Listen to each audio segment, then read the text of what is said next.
تيكون عندنا التنجال وما كنعرفوش اشنو نديرو به. فهاد الوصفه هادي غادي تخليك ما تستغنيش عليه، اللي كيجي اكثر من رائع في القرمشه ديالو ولا حتى في المذاق ديالو، واللي يمكن لينا نرافقوه مع لي سلطات بالخضر وحتى لي ساندويشات.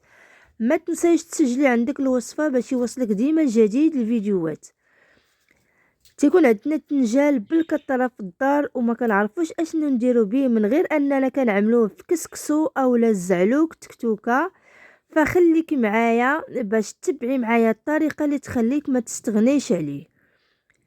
في اناء غادي نوضعو كاس ديال الدقيق، دقيق عادي، كنضيفو عليه معلقه ديال الحرقوم، معلقه صغيره ديال التحميره، نص معلقه ديال الابزار،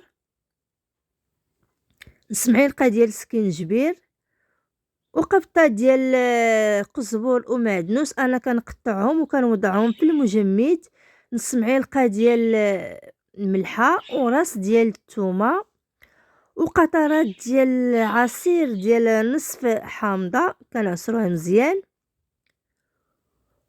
وكنضيفو في الاخير الماء، يعني الماء القياس الكافي اللي غادي نخلطو به داك الدقيق باش ينسجم مزيان مع ديك العطريه اللي ضفناها ليه.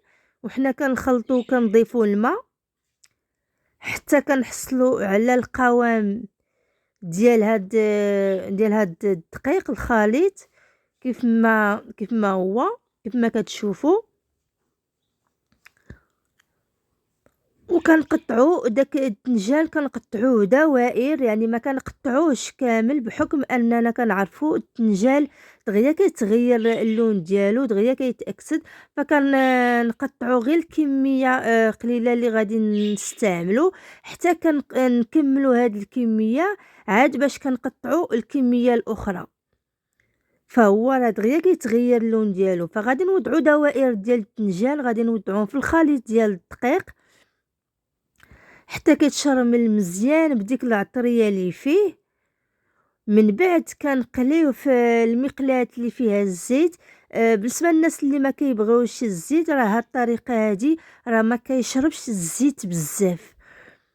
الا درتيه بهاد الطريقه هادي الزيت اللي في المقلاة ما كيتشربش، وبالتالي كتبقى الزيت نقيه وكتبقى صافيه، يعني ما كيتحرقش وما كيتحرقش حتى داك الدقيق اللي تيكون فيه. هذا هو الشكل النهائي ديال هاد الدنجال اللي كيكون مقلي بديك الطريقه. فكيجي اكثر من رائع في القرمشه ديالو ولا حتى في المذاق، واللي يمكن لينا نرافقوه مع لي سلطات بالخضر، بطاطا وخيزو بصله ومطيشه والفلفل الاخضر.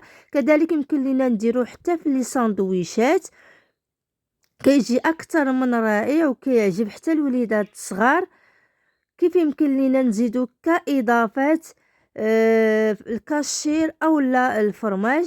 فإلا عجبتك هاد الطريقه ما تنسيش تابوني عندي في القناه عالم صفوان، وما تنسيش تخلي ليا اللايكات والتعليقات. الى فيديو اخر ان شاء الله.